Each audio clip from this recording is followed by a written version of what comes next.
Hey everybody, I hope you're having a wonderful week. I'm stupidly excited about this one, even though I'm sure actually probably most of you will find it, might find it a little boring. But I finally finished this book that I've been reading, and and when I show it to you, you're gonna be like, you're crazy.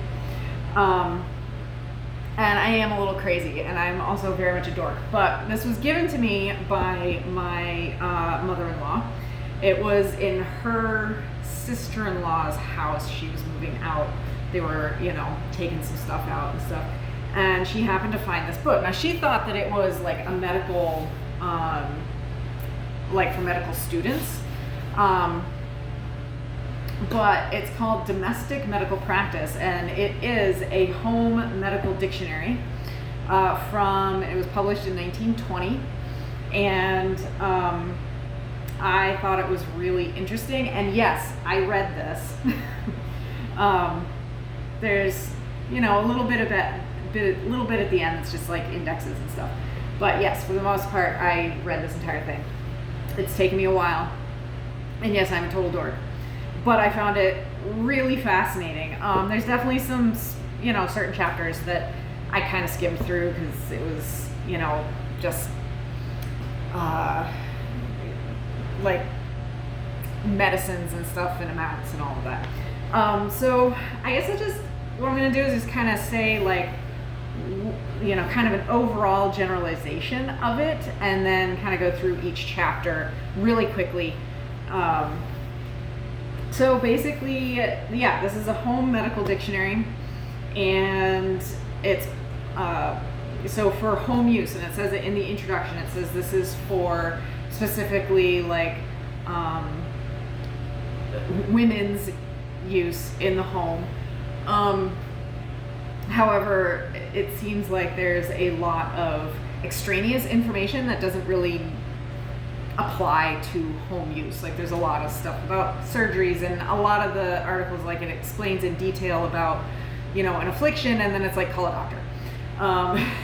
So it seems like there's a little bit more than is necessary in a home medical dictionary. But anyway, so published in 1920. I think a lot of it was written before that. Definitely some of the sections seem, and one section actually, it's written that there's several doctors involved in it. Like probably close to 20 doctors involved in writing this.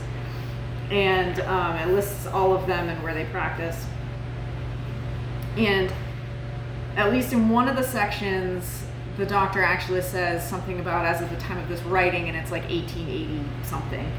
And in that particular section, he's talking about smallpox vaccinations and how specifically they're done, and he talks about vaccinating regiments in the Civil War. So that was really neat. But so overall, generally, like I found some of the things that were interesting was like some of the measurements. There were like teaspoons and stuff that were like typical measurements, but then a lot of mention of drams, which I'm not entirely sure what those are. And then they measured things by like the wine glass full, like take a wine glass full of whatever medicine, or a dessert spoon was used as a measurement in it, and just stuff like that. So that I found that pretty interesting. And then and a lot of like the medicines and stuff that were used, so they didn't have like aspirin and Tylenol and stuff at the time, so their go-to anti-inflammatory was quinine. Quinine was used for a lot of stuff back in the day. And so I found that kind of interesting, not just malaria, although it was used for that too, but it was also used for just as a fever reducer, general anti-inflammatory. So I found that pretty interesting. And mercury was used in a lot of stuff. Like there was this, like calomel, it was called, I think. I'm not entirely sure how it's pronounced. I only read it. but it was basically a mercury solution that was used for a lot of stuff. Though they do acknowledge the toxicity of mercury, it was used as, you know, general medicine as well, specifically in syphilis.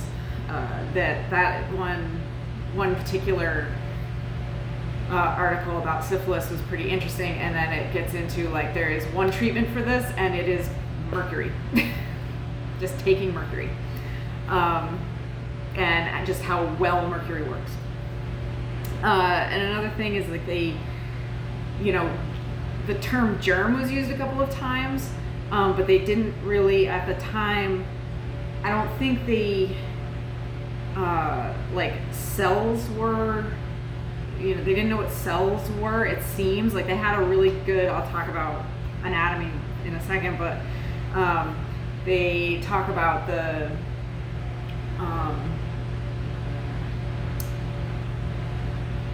totally losing my train of thought there, but but so like so I was saying that the term germ was used, but I don't think they had like a really good understanding of like bacteria, what bacteria were, or viruses for certainly. The word virus was used once, but it wasn't really used in the sense that we mean it now, which you know was interesting. Like I saw the term and I saw the word virus and I was like, oh, but it wasn't used in like as in reference to a virus that, you know, infects people. It was something else.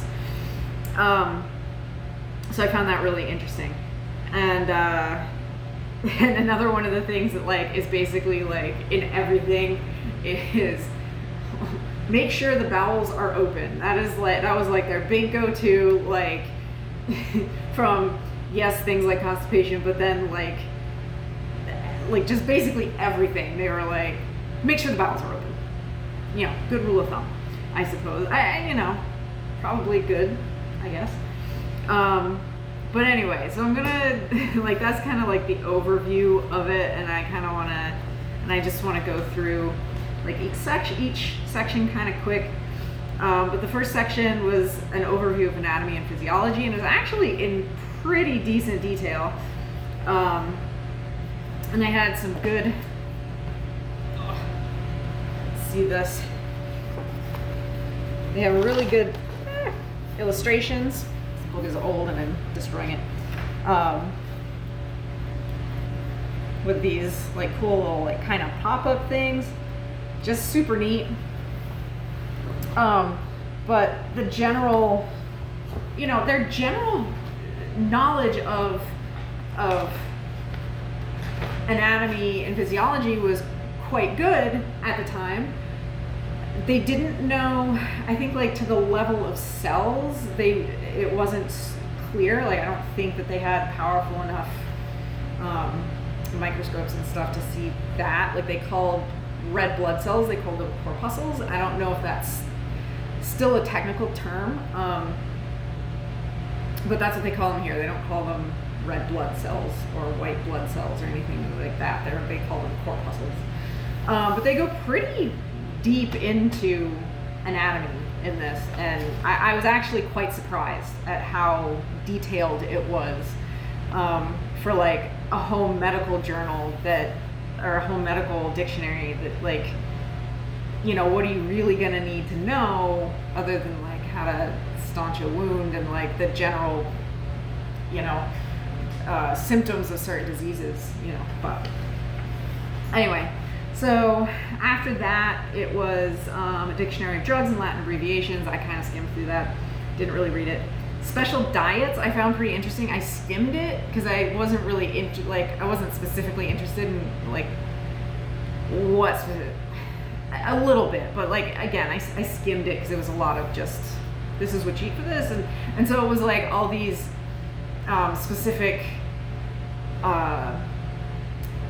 you know, diseases and what you should eat to help you combat that disease. Everything from like gonorrhea to diabetes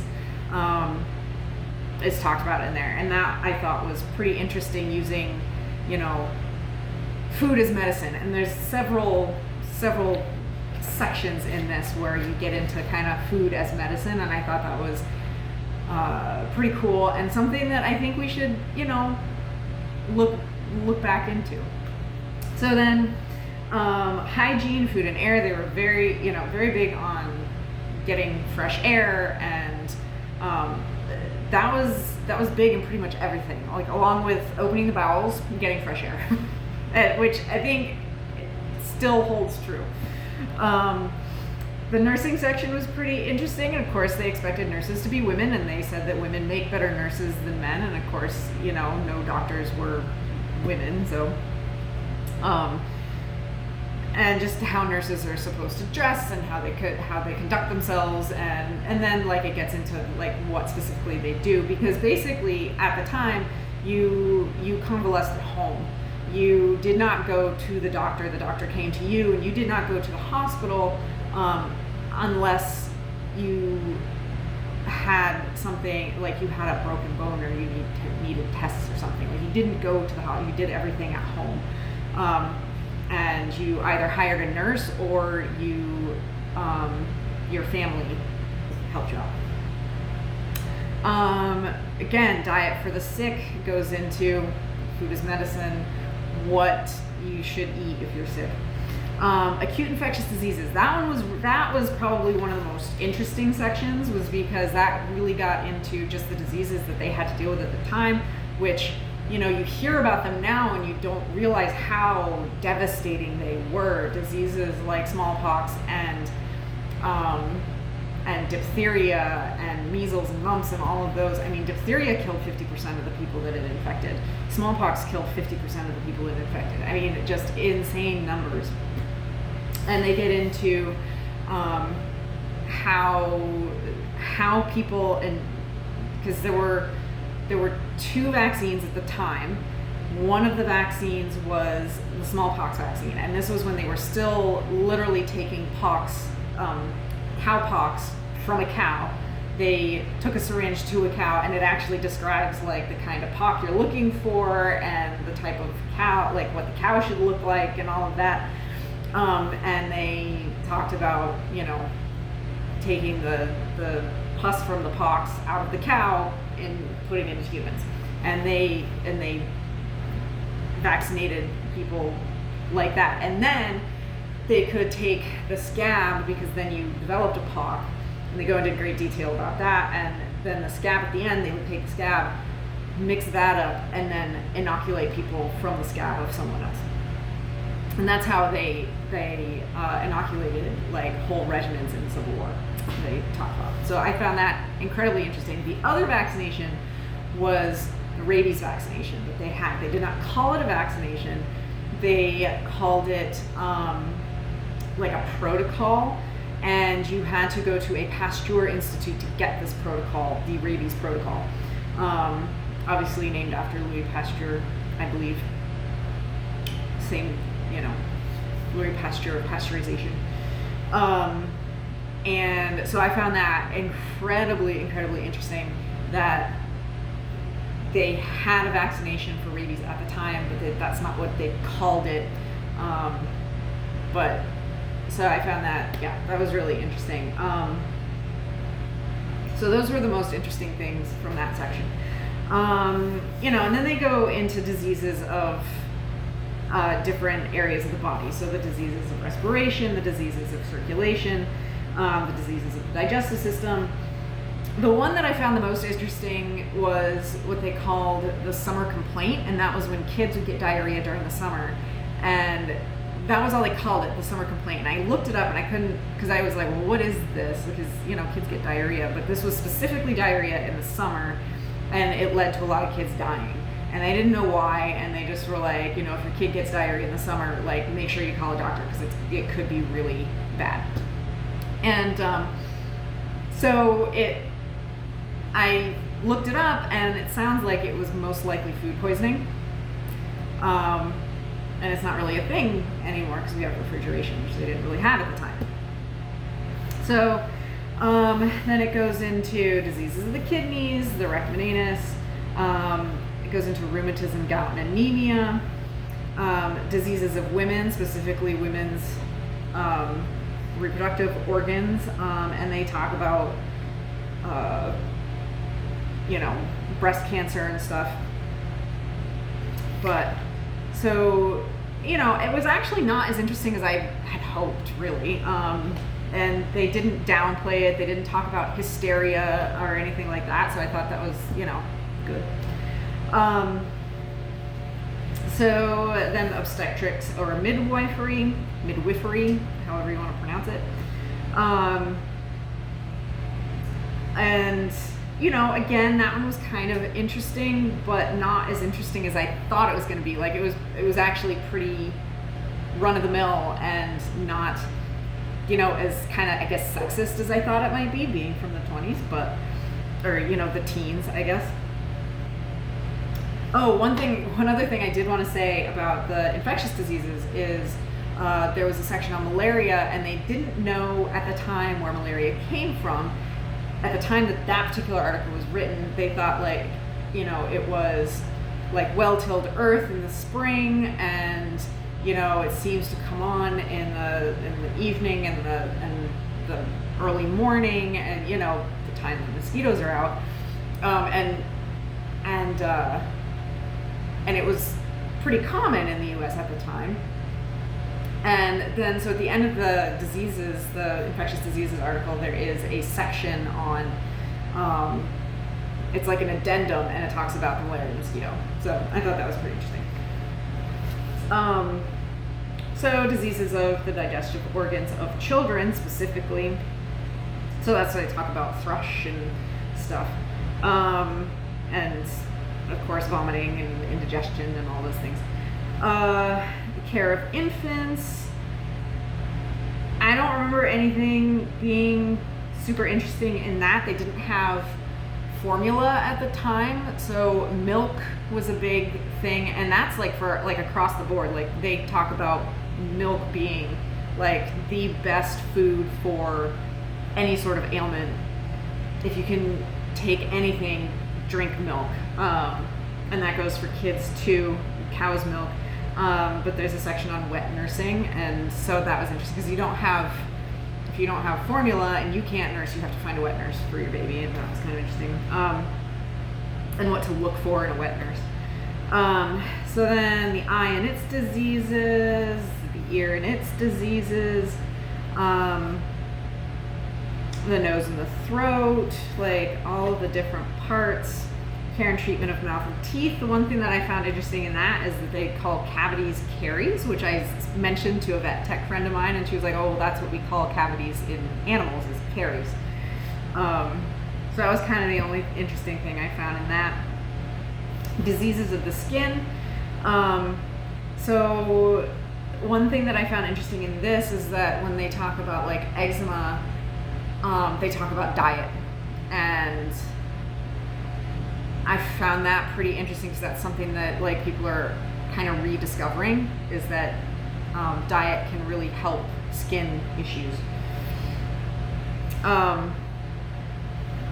Injuries of the hands and feet. I think they talk a little bit about gunshot injuries, gun injuries, not just gunshot injuries, but gun injuries, which I found kind of interesting. Accidents and emergencies, that's just basically how to stop bleeding and how to treat wounds and stuff. Medical prescriptions, I quickly went through that because it was just this is what you need for this particular thing, disease. Home treatments, I found that one pretty interesting.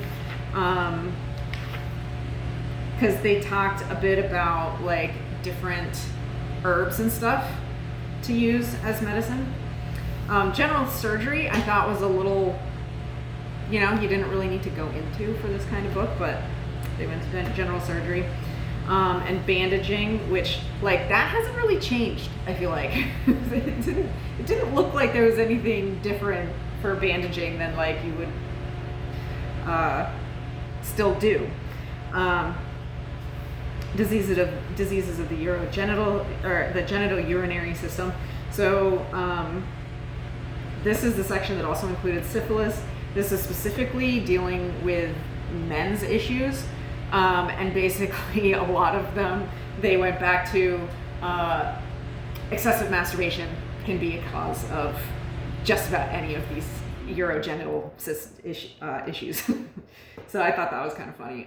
So that was still in there when like a lot of other issues that I thought, like a lot of things like in the women's section, like that I thought that they would get into, they didn't. Like they didn't get into like too much about like excessive sexuality in women or hysteria in women, but in the men's, like the urogenitals stuff for the men, they definitely got into like, you know, excessive sexuality and stuff, which I thought was kind of interesting that they treated the men's part of that even more so than the women's. So I thought that was interesting.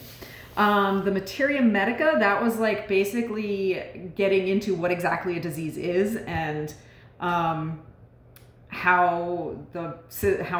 body systems are supposed to work and how diseases disrupt that. And I thought it was pretty interesting. Diseases of the nervous system. So yeah, just like kind of the typical, you know, what you would think. They get into dementia, and they treat, they talk about not just like, you know, the nervous system physically, like the spine and the nerves, but they also talk about mental disorders in this section, which I thought was interesting because it was, you know, definitely they treated it sort of as a physical thing, the mental disorders as a physical thing, as a issue with the nervous system, not just like it's this other, like your mind being this other thing that's not part of your body. Like it was definitely part of your body in this. Therapeutics. This was interesting because they talked a lot about stimulants, sedatives. Narcotics were huge, but they definitely go into how bad they can be. You know, they used opioids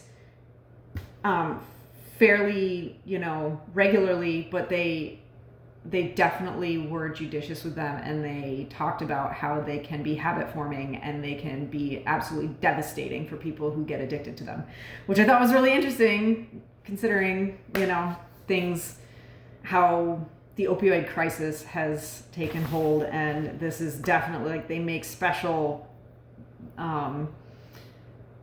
they talk specifically about opioids and how they can be, you know, addictive and bad. They get into poisons. So, and that's exactly what it sounds like, poisoning of different, you know, not just like oral poisoning or anything like that, but like also skin poisoning. So like poison ivy, poison oak, stuff like that.